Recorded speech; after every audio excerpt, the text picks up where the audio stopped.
tous ceux qui sont devant leur télé, dites « Je dois faire ce qui est juste. Je dois bien traiter les gens. » Peu importe si vous avez à mettre des enseignes partout chez vous. Faites ce qui est juste, traitez bien les autres. Faites ce qui est juste, traitez bien les autres. Restez avec nous dans Jouissez de votre vie.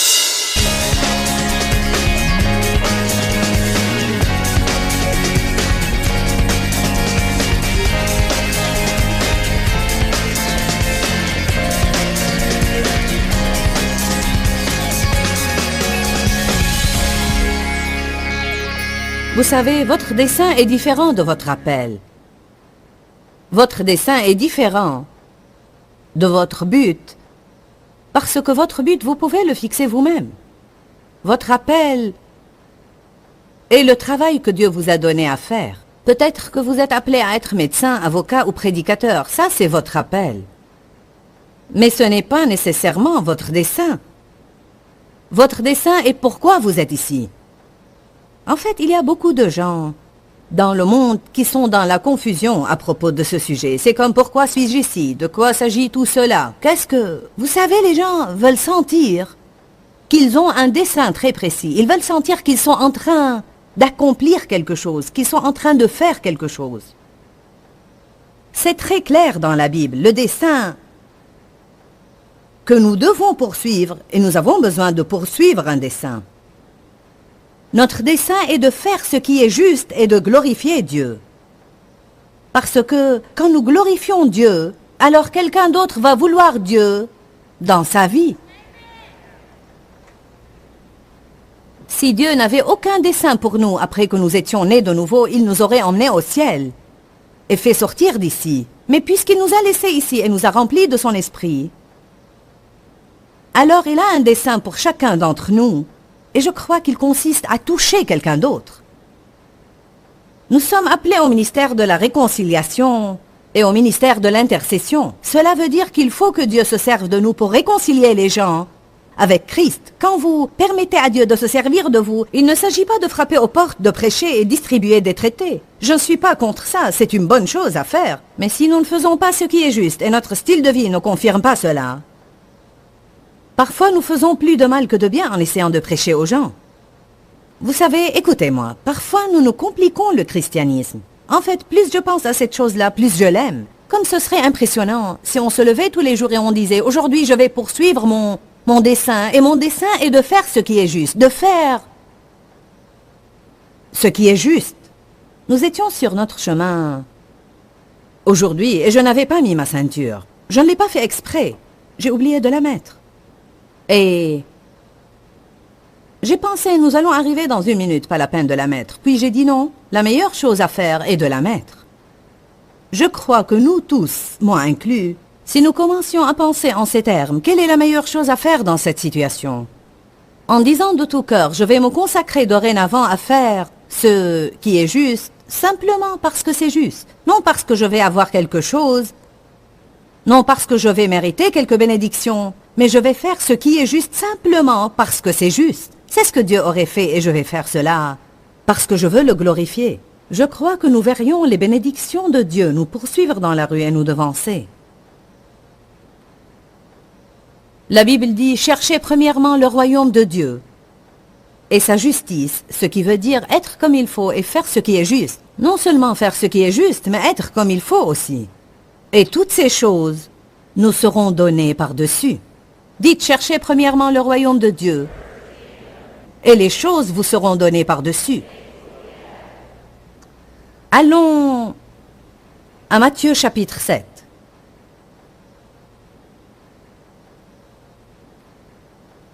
Matthieu 7, 20. C'est donc à leurs fruits que vous les reconnaîtrez.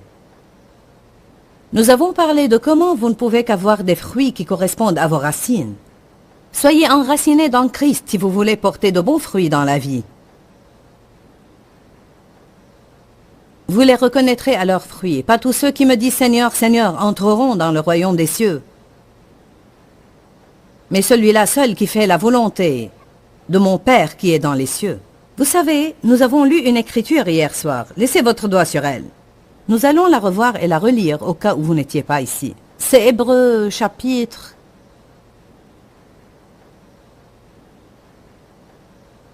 14, 12. J'ai oublié si c'était 12, 14 ou 14, 12. Je vous dirai dans une minute. Hébreux 12. Il n'y a pas 14. Hébreux 12, 14. Je dois savoir cela, mais... Eh bien...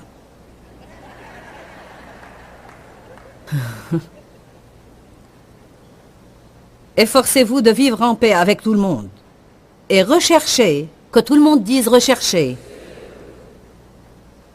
Cette consécration et cette sanctification, sans lesquelles nul ne verra le Seigneur. Alors cela me dit que si je ne recherche pas une vie sainte, je ne verrai pas Dieu. Bon, attends, j'ai prié la prière du salut. Mais il faut aller au-delà de cela.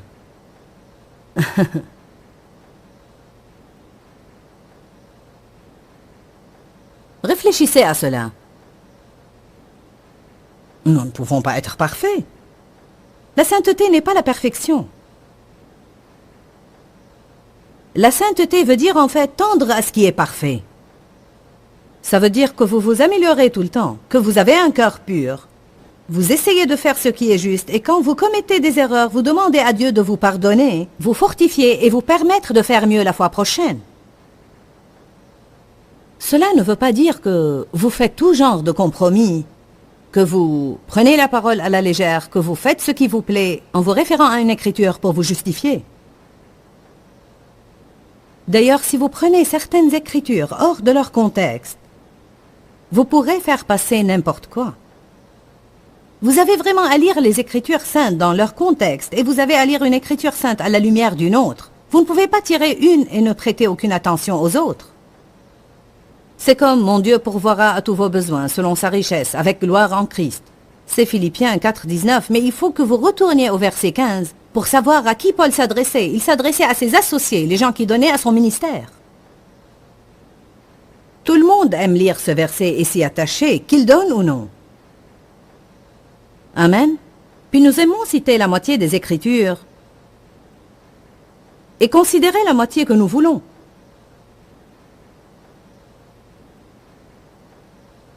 Je souhaite que tu prospères et que tu sois en bonne santé. Ce n'est pas tout. Comme prospère l'état de ton âme, que dit-il? Autant que tu es mûr, que tu aies la prospérité et la santé. Racine, fruit. Allez, résistez au diable et il fuira. Pas seulement ça. Jacques 4, 7 dit, soumettez-vous à Dieu, résistez au diable et il fuira. Ne considérez pas la partie que vous voulez en laissant l'autre. Il faut faire attention à ces écritures. Honnêtement, je ne m'étais pas rendu compte que ces écritures se trouvaient dans la Bible.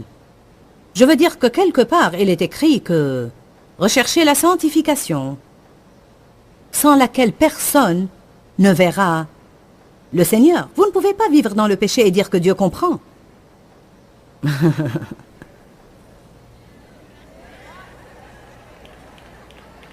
Je veux dire, il comprend. La Bible dit, nous avons un souverain sacrificateur qui comprend nos faiblesses, car il a été tenté en toutes choses comme nous sans commettre de péché. Approchons-nous donc avec assurance du trône de la grâce afin d'être secourus dans nos besoins. Alors il dit, oui, Dieu comprend où vous êtes. Vous pouvez vous approcher avec assurance du trône pour prier et obtenir les changements dont vous avez besoin dans votre vie. Cela ne veut pas dire que Dieu comprend que vous alliez vivre avec votre copain parce que c'est ce que ce dernier veut, et il ne veut pas se marier avec vous, alors Dieu va comprendre et vous pouvez vous approcher avec assurance du trône et prier pour un miracle en tout cas. Allez. Allez donc, ne vous laissez pas abattre. Il faut qu'on réfléchisse bien quand il s'agit de ce genre de choses, n'est-ce pas? Combien d'entre vous savent que c'est le genre d'attitude que le monde commence à adopter, et c'est une attitude très dangereuse? La nouvelle doctrine est, nous faisons tous notre propre doctrine. La doctrine du nouvel âge, la doctrine de la nouvelle tolérance, où l'on peut tous croire tout ce que nous voulons. Tout est Dieu, et Dieu est partout, et je vais me faire mes propres lois. Et ça va. Nous savons que c'est stupide. Revenons à Matthieu 7, verset 21. Faisons attention à ça. Il faut connaître une crainte révérencieuse dans notre vie. Si nous croyons ce que la Bible dit, nous craindrons Dieu de la bonne façon et nous craindrons de lui désobéir.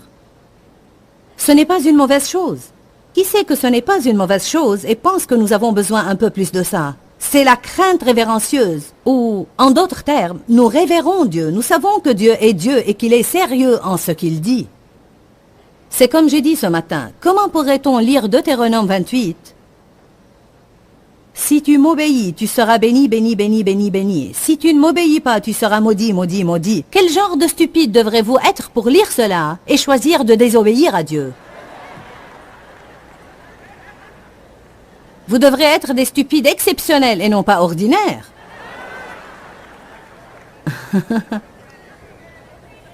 Vous dites, tu m'appelles stupide. Qui se sent morveux qu'il se mouche? Bien, je ne crois pas qu'il est juste de ta part de m'appeler stupide. Alors attendez.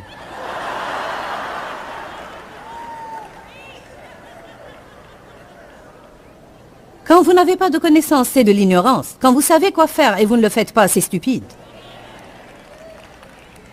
Pas tous ceux qui me disent « Seigneur, Seigneur » entreront dans le royaume des cieux, mais celui-là seul qui fait la volonté de mon Père qui est dans les cieux. Cela ne veut pas dire que vous êtes tenu de faire parfaitement la volonté de Dieu. Moi, personnellement, je ne fais pas parfaitement la volonté de Dieu dans ma vie, mais je m'efforce de l'accomplir. En fait, je ne fais pas le mal exprès. Non, je ne commets pas le péché habituellement et intentionnellement en croyant que je pourrais m'en sortir avec. Quand Dieu me déclare coupable envers quelque chose et me montre qu'elle est fausse, j'essaye de faire certains changements dans ma vie. C'est tout ce que je demande. Je ne vous demande pas d'être parfait et de ne jamais commettre des erreurs toute votre vie. Je vous demande d'être plus sérieux. Plusieurs me diront en ce jour-là, « Seigneur, Seigneur, n'avons-nous pas prophétisé en ton nom et chassé des démons en ton nom et fait beaucoup de miracles en ton nom ?» Alors je leur dirai ouvertement et publiquement, « Je ne vous ai jamais connu. Retirez-vous de moi, vous qui commettez l'iniquité. » C'est pourquoi quiconque entend ces paroles et les met en pratique et obéit sera semblable à un homme raisonnable, prudent et sage qui a bâti sa maison sur le roc. Laissez-moi vous informer qu'il n'y a pas de la magie en écoutant tout simplement la parole de Dieu si nous ne nous mettons pas à l'appliquer. La pluie est tombée, les torrents sont venus, les vents ont soufflé et se sont portés sur cette maison. Elle n'est point tombée parce qu'elle était fondée sur le roc. Mais quiconque entend de moi ces paroles et ne les met pas en pratique sera semblable à un homme insensé et stupide qui a bâti sa maison sur le sable. Donc, si Jésus les a appelés stupides, je peux les appeler ainsi. La pluie est tombée, les torrents sont venus, les vents ont soufflé et se sont abattus sur cette maison, et elle est tombée, et sa ruine a été grande et complète. Dave a fait une bonne déclaration ce matin quand il était en train de partager certaines choses concernant notre pays et la responsabilité des chrétiens de prier, de voter, de choisir nos députés et nos sénateurs, de les informer des choses que nous sommes pour et de celles que nous sommes contre et de ne pas rester passifs comme un géant dormant permettant aux pécheurs de diriger le monde. Il a dit, beaucoup de gens à l'église, en réalité pas tout le monde, mais plusieurs personnes, se sont engraissés alors que nous devrions être actifs. Amen. Il voulait dire qu'ils se sont engraissés sur la parole et qu'ils ont une langue insolente, se plaignant et murmurant de tout. Vous ne pouvez pas les rendre heureux. Nous devons nous servir de la parole que nous avons en nous et être sévères avec le diable. Nous avons à ne rien supporter du diable. Nous devons prendre position contre lui et lui résister, et nous avons à avancer en tant que corps de Jésus. Et la meilleure façon de vaincre l'enfer est de faire ce qui est juste. Dites, je dois faire ce qui est juste. Allez à Matthieu 7, verset 7. Dites, j'ai besoin de bien traiter les autres. J'ai besoin de faire ce qui est juste. J'ai besoin de bien traiter les gens. Dites tous, je dois faire ce qui est juste. Je dois bien traiter les gens. Je dois faire ce qui est juste. Je dois bien traiter les gens. Je dois faire ce qui est juste. Je dois bien traiter les gens. Tous ceux qui sont devant leur télé, dites, je dois faire ce qui est juste. Je dois bien traiter les gens. Peu importe si vous avez à mettre des enseignes partout chez vous. Faites ce qui est juste, traitez bien les autres. Faites ce qui est juste, traitez bien les autres. Il faut qu'on fasse tout ce qui est en notre pouvoir pour que ces mots soient gravés à l'intérieur de nous. Dave m'a parlé d'une femme qui a partagé son témoignage avec lui devant la table des cassettes. Et c'est remarquable. Elle est issue d'un milieu difficile, blessant et abusif. Elle avait tout genre de problèmes dans sa vie. Elle m'a entendu prêcher sur comment Dieu vous donnera une bénédiction double en compensation à vos problèmes si vous lui faites confiance. C'est ce que la parole dit. Faites ce que Dieu vous demande et vous recevrez une bénédiction double en compensation à vos problèmes. Quoi que Satan essaie de voler, vous recevrez une bénédiction en compensation à vos problèmes. Cette femme était radicale. Elle a écrit les promesses de Dieu et les a mises dans ses chaussures. Elle a marché dessus. Elle a dit, je marche sur la parole et je m'attends à ce que tes promesses se réalisent dans ma vie. Maintenant, elle a reçu une promotion. Elle vit dans une maison qui vaut 500 000 $. Dieu a fait des choses radicales dans sa vie. Allez, il faut que vous soyez radicaux.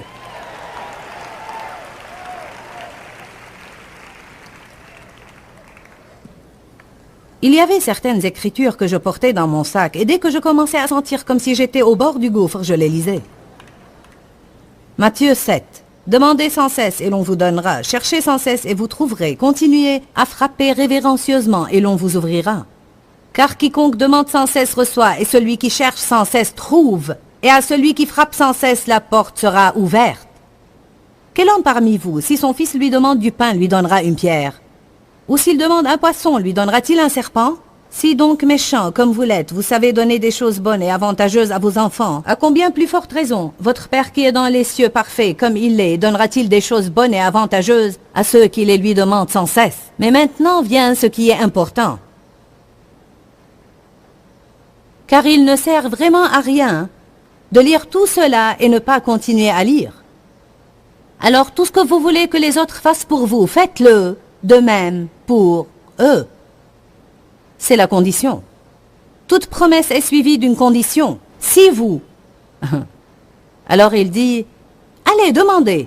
Soyez audacieux, cherchez, frappez. Mais en attendant, assurez-vous que vous traitez bien les gens. Car vous savez quoi? Le Seigneur n'apprécie pas quand nous maltraitons les gens. Non seulement les enfants ou les vieillards. Votre cheminement dans l'amour consiste à surveiller votre comportement et voir comment vous traitez ceux de qui vous ne pouvez rien obtenir. Surveillez votre comportement et voyez comment vous traitez les gens de qui vous ne pouvez rien obtenir. Quelqu'un de qui vous ne voulez rien, quelqu'un qui ne peut rien faire pour vous. Écoutez, nous pouvons devenir très gentils quand nous voulons quelque chose. Dieu m'a parlé une fois et il a dit, si tu traitais ton mari avec la moitié du respect que tu avais pour ton pasteur, tu te serais amélioré.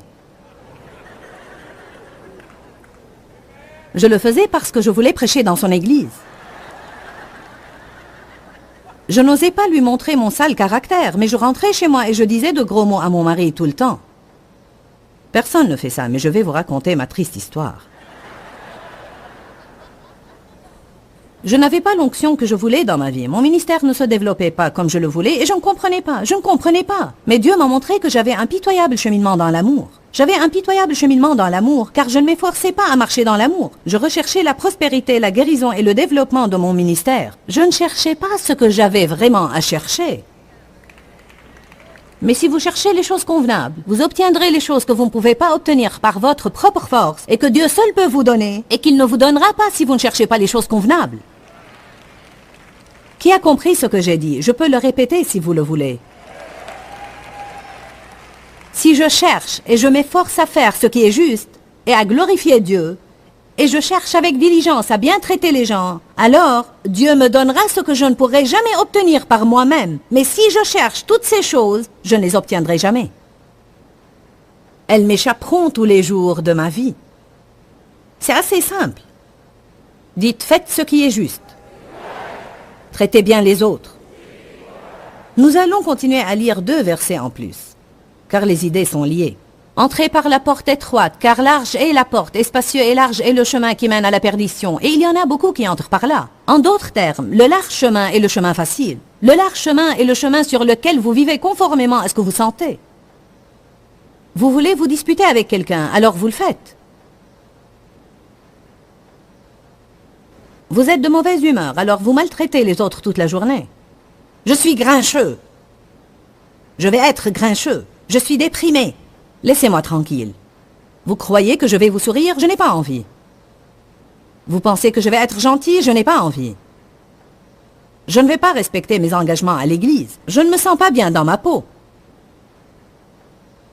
Je ne vais pas envoyer mes donations d'associés ce mois. J'ai eu 2 pneus à plat et cela m'a énervé. Je ne vais pas donner ce mois car je n'ai pas envie de le faire.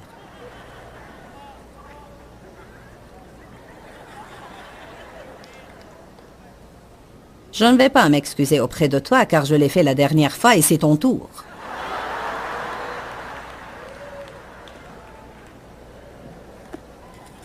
Ne me dis pas ce que je dois faire et je m'en fiche de ce que la Bible dit à propos de la soumission.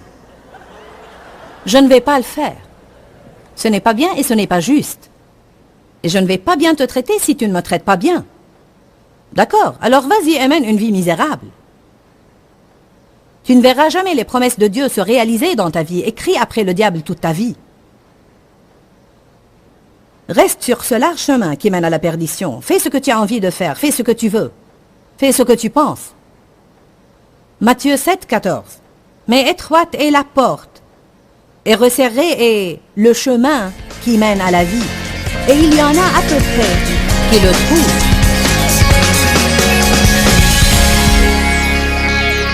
Je crois qu'un des principes les plus importants dans le monde, c'est de faire ce qui est juste. Je sais que parfois nous pensons et nous disons, c'est ça qui est difficile à faire, je devrais faire les choses de façon juste, mais je les fais d'une mauvaise façon. Nous avons besoin d'acquérir une nouvelle disposition d'esprit, parce que nous désirons que des choses justes nous arrivent dans nos vies, et la seule façon d'y arriver, c'est de semer des semences en faisant ce qui est juste, et Dieu nous donnera la puissance de le faire. Plusieurs d'entre vous cherchent la volonté de Dieu dans leur vie ou recherchent le plan de Dieu. Souvent, nous désirons connaître la volonté spécifique de Dieu dans nos vies. Mais Dieu m'a appris un principe. Il a dit la plupart des gens veulent connaître ma volonté spécifique pour leur vie, mais ils ne sont même pas prêts à faire ce qu'est ma volonté générale pour tout le monde, et c'est par là que nous devons commencer. Par exemple, une des choses que nous enseigne la Bible, c'est d'être reconnaissant en toutes choses. Bon, c'est la volonté générale de Dieu pour chacun. Et peut-être êtes-vous en train de chercher la volonté spécifique de Dieu pour votre vie, mais vous avez l'habitude de murmurer et de vous plaindre. Vous pourriez commencer par être reconnaissant pour toute chose et ça pourrait ouvrir la porte pour que Dieu vous parle à propos de son but pour vous, plus spécifiquement. Je voudrais vous encourager à commencer à faire ce qui est juste. Et je crois que la porte s'ouvrira pour que Dieu vous parle de choses particulières concernant sa volonté pour vous. On peut parler de plusieurs choses qui sont de façon certaine la volonté de Dieu pour vous. Une des choses que je veux vous dire, et je vais vous laisser avec cette dernière pensée, Dieu veut que vous prospériez dans toutes les choses que vous entreprenez. Ce n'est pas la volonté de Dieu pour vous que vos besoins ne soient pas comblés et de vivre dans la pauvreté. Je vais prier courtement, mais je crois que ce sera une prière pleine de puissance pour briser l'esprit de pauvreté qui est sur vous et pour que vous commenciez à expérimenter la bonté et l'abondance de Dieu dans votre vie. Père, nous venons à toi maintenant dans le nom de Jésus. Et je prie ardemment maintenant pour chaque personne qui suit ce programme. Je brise la malédiction de la pauvreté dans le nom de Jésus. Je prends autorité sur l'esprit de manque. Seigneur, nous croyons que c'est ta volonté pour ton peuple de prospérer et d'être dans l'abondance, que ses besoins soient comblés et qu'il atteigne d'autres personnes. Je prie maintenant pour que toutes les bénédictions coulent abondamment dans leur vie, au nom de Jésus. Amen. Je veux que vous receviez ça par la foi. Je veux que vous commenciez à confesser ça de vos bouches. Tout ce que ma main touche va prospérer et connaître le succès. Que Dieu vous bénisse. À bientôt. Dis-leur que je les aime. Dans ce livret, Joyce Meyer donne une révélation de l'amour de Dieu pour nous. Pour obtenir ce livret gratuitement, écrivez-nous à Joyce Meyer, boîte postale 40095-6300, Larnaca, Chypre. Ou bien visitez notre site web www.joycemeyer.org/fr.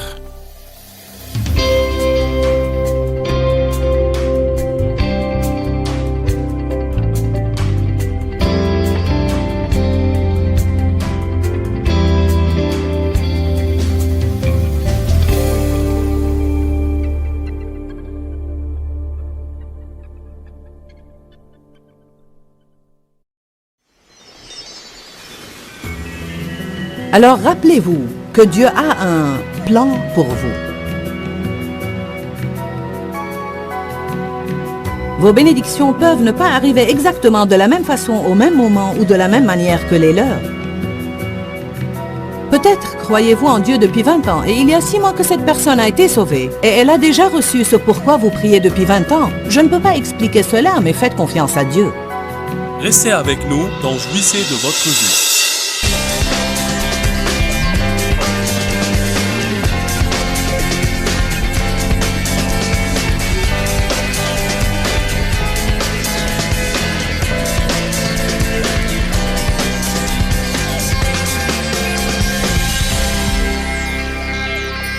Qu'est-ce qui conduit à des conflits? Qui sait c'est quoi les conflits? Vous ne savez pas ce que c'est? Ce sont les querelles, les luttes, les disputes, la colère sous-jacente. Qu'est-ce qui amène les conflits, les désaccords, les querelles? Comment est-ce que les conflits, les disputes commencent parmi vous? Ne viennent-ils pas de vos désirs sensuels qui font sans arrêt la guerre à vos membres charnels? Il dit d'accord, tous ces conflits commencent à cause de ce que vous désirez. Voilà ce qui nous rend malheureux, tout ce que nous désirons, car si nous ne pouvons pas l'obtenir, nous devenons malheureux.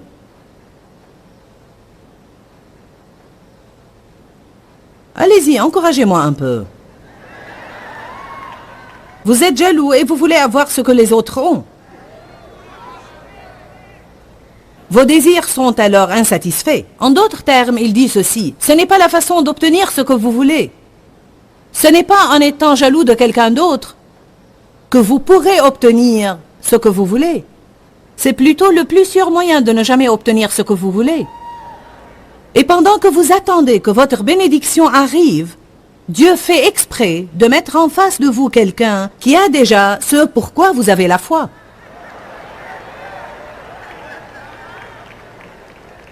Et à moins que vous n'appreniez à être content pour lui, et à être béni pour lui, et que vous ne sachiez que Dieu a un plan pour vous, qui peut être différent de son plan pour lui, mais il a un plan pour vous. Vous n'aurez jamais ce que vous voulez.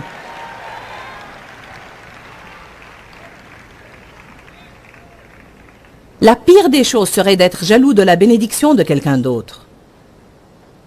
En réalité, tant que vous faites ça, vous êtes sûr de ne jamais être béni. Seigneur, je pense que ce n'est pas normal, ce n'est pas juste, je crois en toi moi aussi. Alors rappelez-vous que Dieu a un plan pour vous.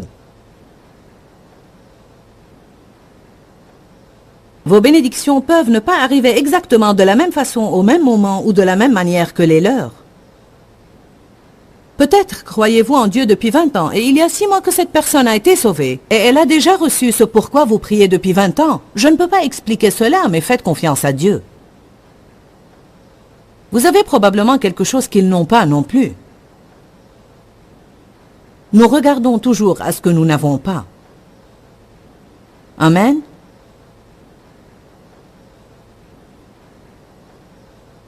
Vous êtes jaloux, vous convoitez, et vous ne possédez pas, vous devenez meurtrier, parce qu'haïr dans vos cœurs, c'est déjà être meurtrier. Cela est vraiment fort. Vous êtes envieux, vous êtes en colère, et vous n'arrivez pas à obtenir ce que vous voulez. Vous ne pouvez pas être satisfait, obtenir la joie à laquelle vous aspirez. Vous avez des querelles et des luttes. Vous ne possédez pas car vous ne demandez pas. Ou vous demandez des choses à Dieu et vous ne les obtenez pas parce que votre but est mauvais. Votre but est mauvais.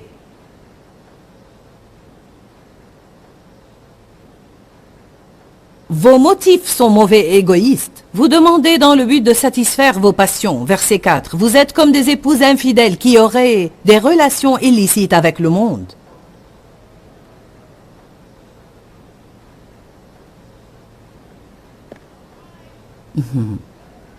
Dieu est un Dieu jaloux. Verset 5. Ne savez-vous pas que l'Écriture dit...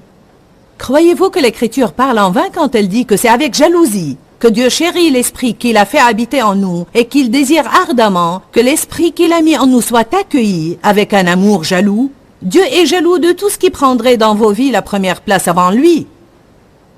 Il est jaloux de votre temps. Il est jaloux de vos pensées. Il est jaloux de vos conversations. Il veut que vous parliez de lui. Il veut que vous pensiez à lui. Il veut que vous parliez de lui aux autres. Il veut que vous soyez fiers de lui. Que pensez-vous que je ressente si, sans qu'il le sache, j'entends un de mes enfants dire « J'ai la meilleure maman du monde » ? Que pensez-vous que ça me ferait? Que pensez-vous que j'ai ressenti quand mon portable a sonné de cette sonnerie si particulière aujourd'hui et qui indique que j'ai reçu un message écrit sur mon téléphone, la technologie moderne? Mais toujours est-il que mon fils, qui est en ce moment même à Baltimore pour une conférence de jeunes avec 1600 jeunes personnes, m'a envoyé un message sur mon téléphone vers environ 9 heures du matin disant « Je t'aime, maman, Dan. » C'est bien mon fils.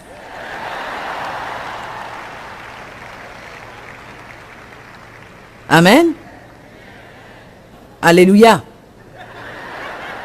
Puis je suis sortie faire mes courses et je cherchais. Qu'est-ce que je pourrais trouver pour Dan? Qu'est-ce que je pourrais trouver pour Dan? Quoi? Mon rouge à lèvres s'est étalé. Ok, j'en ai plein le visage. Où ça?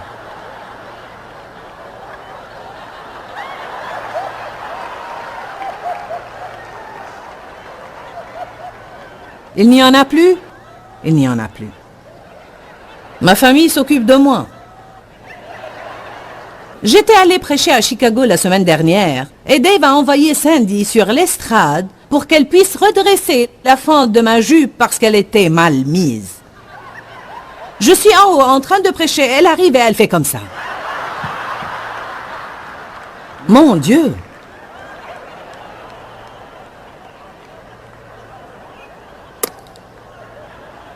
Quelquefois, ce sont mes boucles d'oreilles qui sont tordues ou un truc du genre.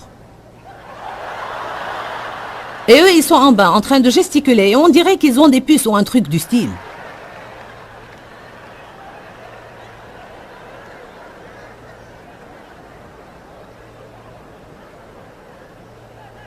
Dieu aime t'entendre parler de lui d'une bonne façon. Il aime t'entendre dire des choses comme « Mon Dieu est fidèle et il va intervenir ». Amen. Regardons ce que dit Malachie. Malachie chapitre 3, verset 16. Dieu est jaloux de vos conversations. Il veut que vous parliez de lui plus que de n'importe qui d'autre.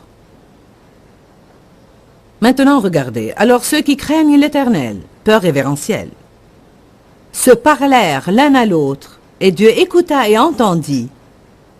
Et un livre aide-mémoire fut écrit devant lui pour ceux qui craignent l'Éternel et qui honorent son nom.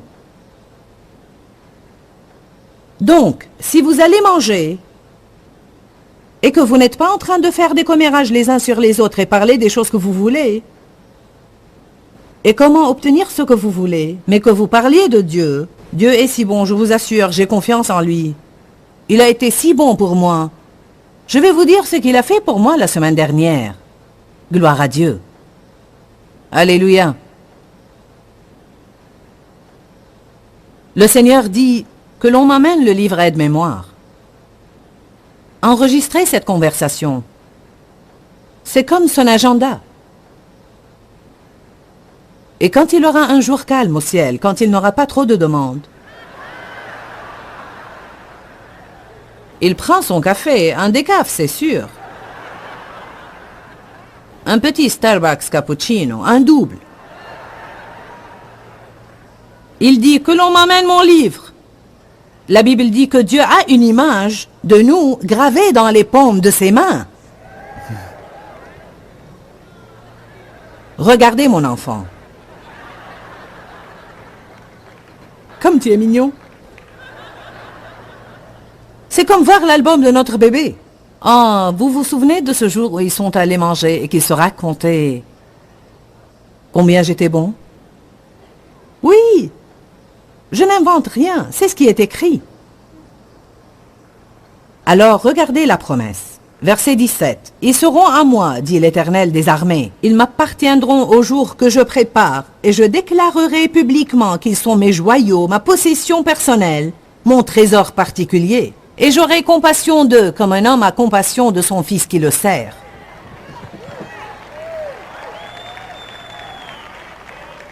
Je les reconnaîtrai publiquement. Ouhou! Je vais vous dire quelque chose. Quand vous servez Dieu en secret et que vous faites ce qui est juste, alors que personne autour de vous ne fait ce qui est juste, le jour va venir où Dieu va vous reconnaître publiquement, parce que ceux qui font ce qui est juste dans le secret seront récompensés publiquement, dit Matthieu.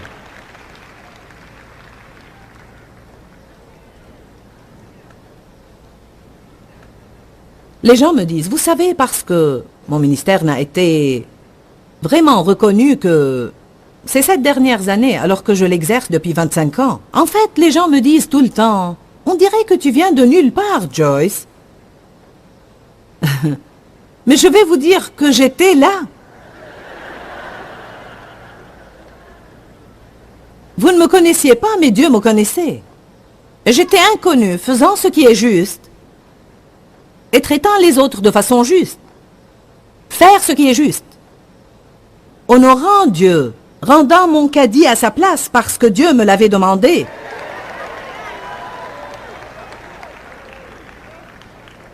Pour écouter ce message, achetez les cassettes sur l'intégrité. Soyez fidèles dans les petites choses et Dieu vous en confiera de plus grandes. Dieu a commencé à me confronter il y a 25 ans quand j'étais allé à l'épicerie pour rendre mon caddie là où il fallait dans ce petit espace qui lui est réservé et ne pas le laisser là pour qu'il roule et qu'il cogne la voiture de quelqu'un dans le parking. Oui, qui va rendre son caddie là où il faut maintenant qu'il m'a entendu? Regardez, la parole est efficace. Ça m'a pris 2 ans, 2 ans pour obéir à Dieu avec consistance dans les petites choses.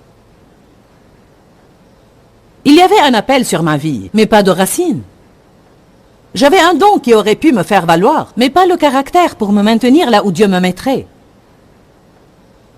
Il nous faut une préparation, il nous faut de l'expérience. Nous devons apprendre l'obéissance et traverser quelques épreuves.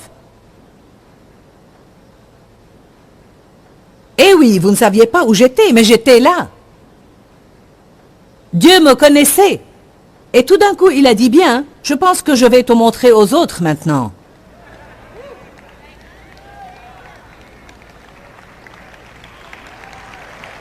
Tu es prête, j'ai travaillé les petits détails.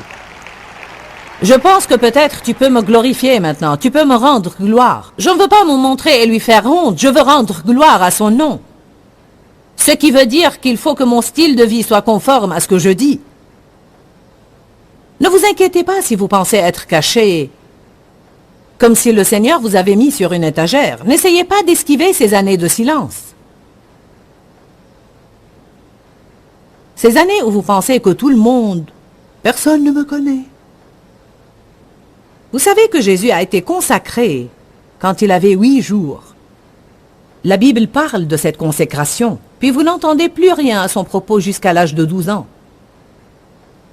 Là, on le voit, dans le temple, prêcher.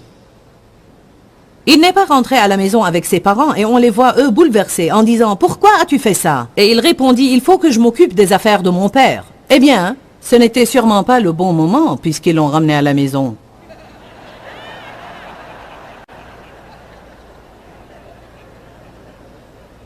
Donc Jésus lui-même, dans son humanité, désirait être dans la volonté de Dieu.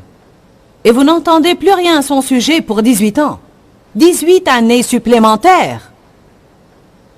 Tout ce que la Bible dit à son propos, c'est qu'il croissait.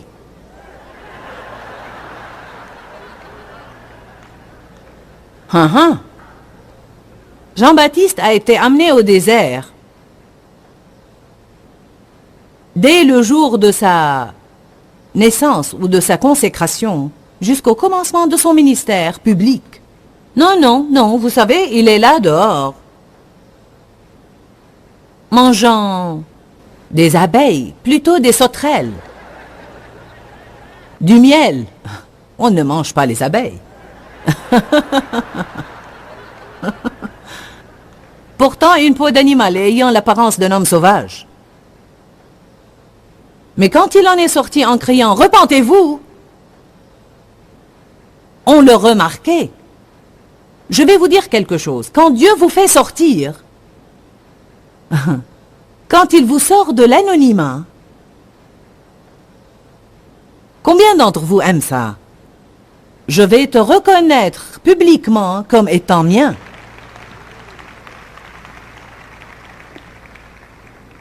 Jérémie 2,13 dit, « Mon peuple a commis un double péché.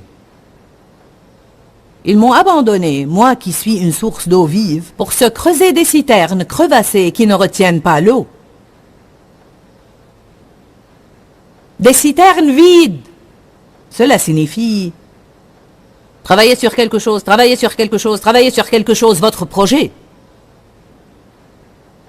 Vous avez creusé votre citerne et vous regardez dedans. Cela ne me satisfait pas.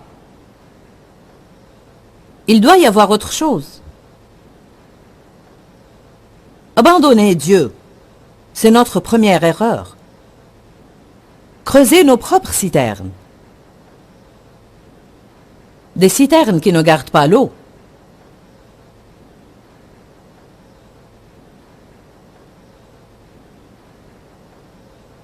Psaume 106. J'espère que je vous apprends quelque chose ce soir. Oui! J'aime ces versets. Psaume 106, 13. On va lire ça et encore quelques versets et je vais conclure. Psaume 106, 13.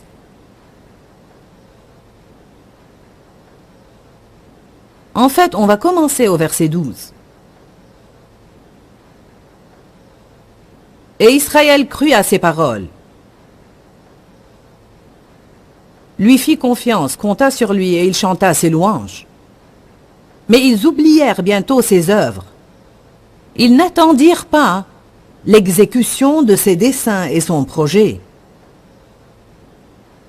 Je vais juste m'attarder là-dessus. S'attendre à Dieu peut être difficile. C'est alors qu'on s'éloigne et qu'on creuse nos citernes. C'est quand nous faisons des choses stupides comme Sarah. Vous n'êtes pas maligne si vous demandez à votre mari d'aller au lit avec une autre femme pour avoir un bébé.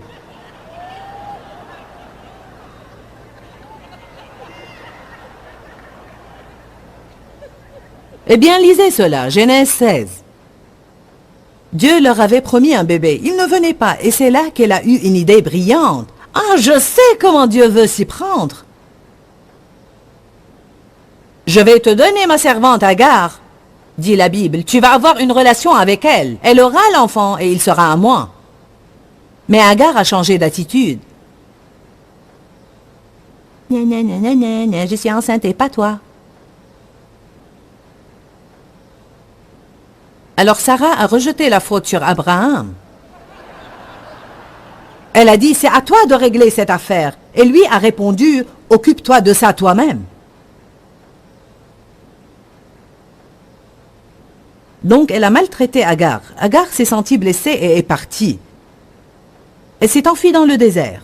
Dieu l'a rencontrée dans le désert et il lui a dit, rentre, soumets-toi à ta maîtresse. Vous savez, vous allez devoir revenir à l'endroit d'où vous vous êtes enfui. Laissez Dieu vous travailler. Ce n'est pas en fuyant l'épreuve que vous vous libérez, mais en la traversant. Voilà ce que nous dirons à ce propos. C'est une étude complète. Ils oublièrent bientôt ses œuvres. Ils n'attendirent pas l'exécution de ses desseins et son projet. Je vous encourage ce soir. Attendez l'exécution des desseins de Dieu dans vos vies. Ne sortez pas pour essayer de creuser vos propres citernes, parce que vous allez découvrir qu'il n'y a pas d'eau dans ces citernes. Ça ne vous satisfera pas. Mais au lieu de ça, ils furent saisis de convoitise dans le désert. Ils voulaient une chose, je veux, nous ne voulons pas de cette manne, donne-nous de la viande. Donc il leur a donné tant de viande qu'ils l'ont vomi. Vous voulez de la viande, je vais vous donner de la viande. Mais ils furent saisis de convoitise dans le désert et tentèrent le Seigneur dans leur solitude. Regardez maintenant le verset 15. Il leur accorda ce qu'ils demandaient, mais il envoya le dépérissement dans leur âme, et il diminua leur nombre par la maladie et la mort. Ils ont eu ce qu'ils voulaient. Mais leurs âmes étaient des citernes crevassées. Ils se sentaient vides à l'intérieur. Ils avaient un grand trou à l'intérieur. Quelque chose manquait. C'est comme ça que je me sentais, même en tant que chrétienne. Vous sentez-vous comme ça? Pourquoi? Parce que je courais après la mauvaise chose. Je creusais des citernes crevassées, et dans chaque citerne, il n'y avait rien. Jusqu'à ce que je découvre le psaume 27:4, je demande à l'Éternel une chose que je désire ardemment. Je voudrais habiter dans la maison de l'Éternel pour contempler sa magnificence. Fais de l'Éternel tes délices et il te donnera ce que ton cœur désire. Cherchez d'abord le royaume de Dieu et sa justice, et toutes ces choses vous seront données en plus.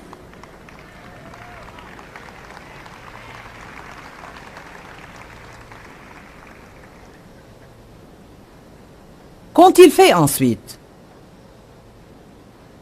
Ce que les gens font, verset 16, ils ont envié Moïse. Ils n'ont pas fait ce qui était juste. Donc ils ont envié le gars qui avait de bons résultats dans sa vie car il faisait ce qui était juste.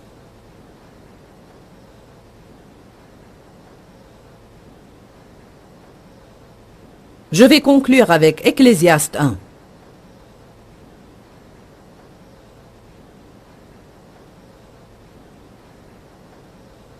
D'habitude, je ne cite pas autant de versets quand je prêche. Mais c'est bien parce que vous devez voir tout ça. Ecclésiaste 1, verset 16. Je vais lire jusqu'au chapitre 2, verset 11. Mais ce que je veux que vous voyez, en fait, je vais commencer au chapitre 2. Je vais vous lire maintenant la première phrase du verset 16, chapitre 1. Salomon dit, j'ai dit en mon cœur, voici. En fait, voilà sa première erreur, juste là.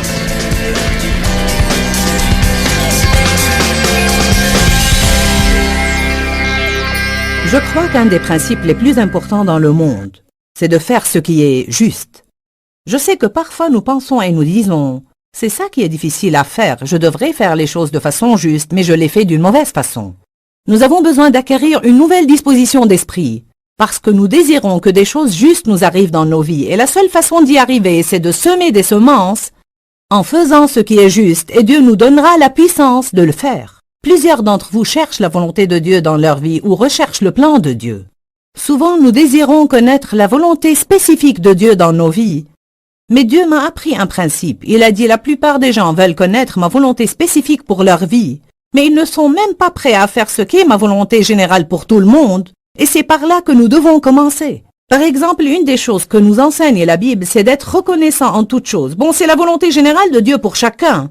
Et peut-être êtes-vous en train de chercher la volonté spécifique de Dieu pour votre vie, mais vous avez l'habitude de murmurer et de vous plaindre. Vous pourriez commencer par être reconnaissant pour toutes choses et ça pourrait ouvrir la porte pour que Dieu vous parle à propos de son but pour vous, plus spécifiquement. Je voudrais vous encourager à commencer à faire ce qui est juste. Et je crois que la porte s'ouvrira pour que Dieu vous parle de choses particulières concernant sa volonté pour vous. On peut parler de plusieurs choses qui sont de façon certaine la volonté de Dieu pour vous. Une des choses que je veux vous dire, et je vais vous laisser avec cette dernière pensée, Dieu veut que vous prospériez dans toutes les choses que vous entreprenez. Ce n'est pas la volonté de Dieu pour vous que vos besoins ne soient pas comblés et de vivre dans la pauvreté. Je vais prier courtement, mais je crois que ce sera une prière pleine de puissance pour briser l'esprit de pauvreté qui est sur vous et pour que vous commenciez à expérimenter la bonté et l'abondance de Dieu dans votre vie. Père, nous venons à toi maintenant dans le nom de Jésus.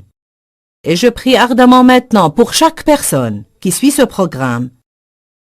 Je brise la malédiction de la pauvreté dans le nom de Jésus.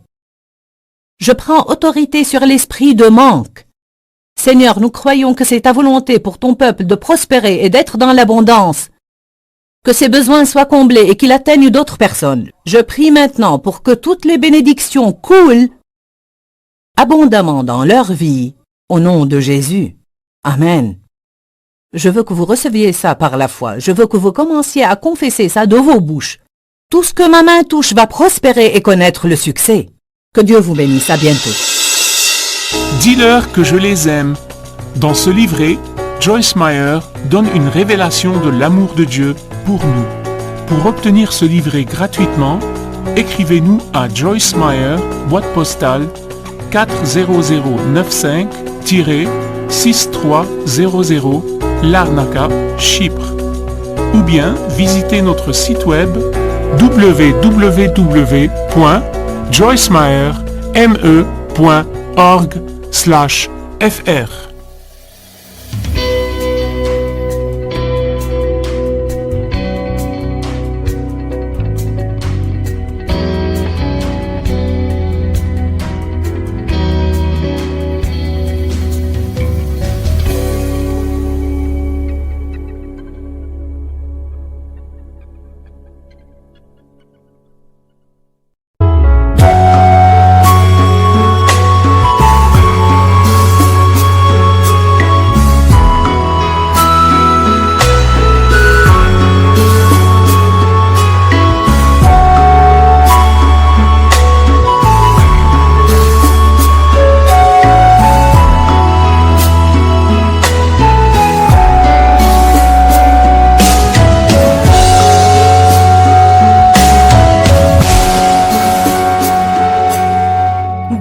khắp phương trời vẫn nhớ tới quê hương.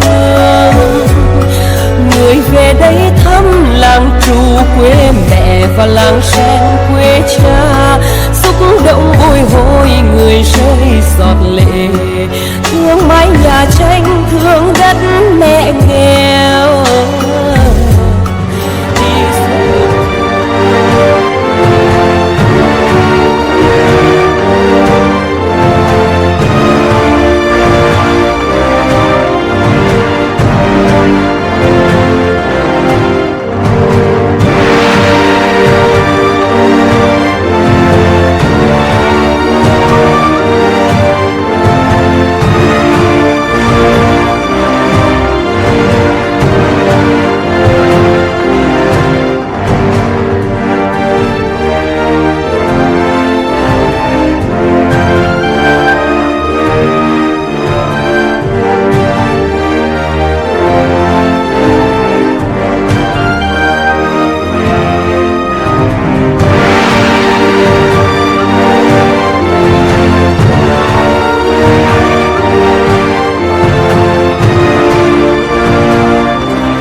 feel like I'm losing my mind.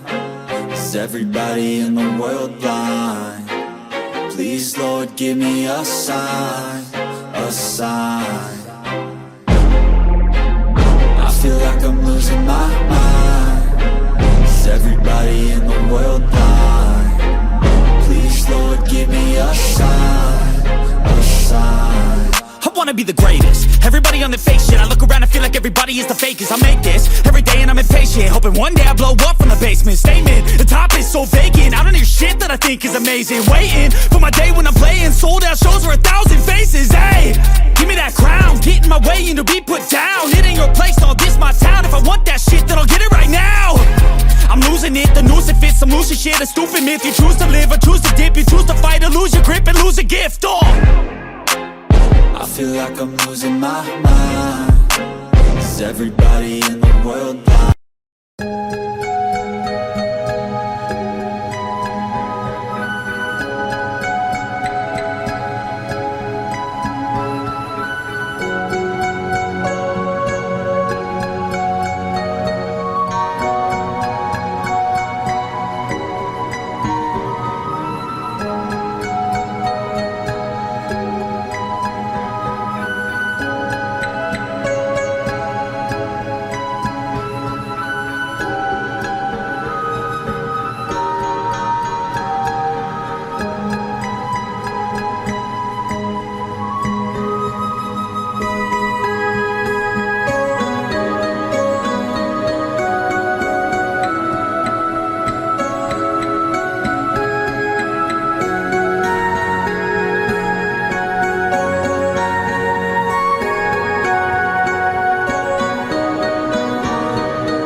I feel like I'm losing my mind. Is everybody in the world blind? Please, Lord, give me a sign, a sign. I feel like I'm losing my mind. Is everybody in the world blind? Please, Lord, give me a sign, a sign. I wanna be the greatest. Everybody on the fake shit. I look around and feel like everybody is the fakest. I make this every day and I'm impatient, hoping one day I blow up from the basement. Statement, the top is so vacant. I don't hear shit that I think is amazing. Waiting for my day when I'm playing sold out shows for 1,000 faces. Hey, give me that crown, get in my way and to be put down. It ain't your place, no, this my town. If I want that shit, then I'll get it right now. I'm losing it, the noose it fits, some losing shit, a stupid myth. You choose to live or choose to dip, you choose to fight or lose your grip and lose a gift. I feel like I'm losing my mind. Is everybody in the world blind? Please, Lord, give me a sign, a sign. I feel like I'm losing my mind. Is everybody in the world blind? Please, Lord, give me a sign, a sign. Yeah. There's no mercy in this world, just hunger-thirsty persons in different versions, each new update, that shit worsens. Why? Pull back the curtain and you'll see the different vermin. We all have different burdens that all seem to cause disturbance. Yo, do me a favor, don't treat me like a neighbor. Don't need the different flavors of your problems just to savor.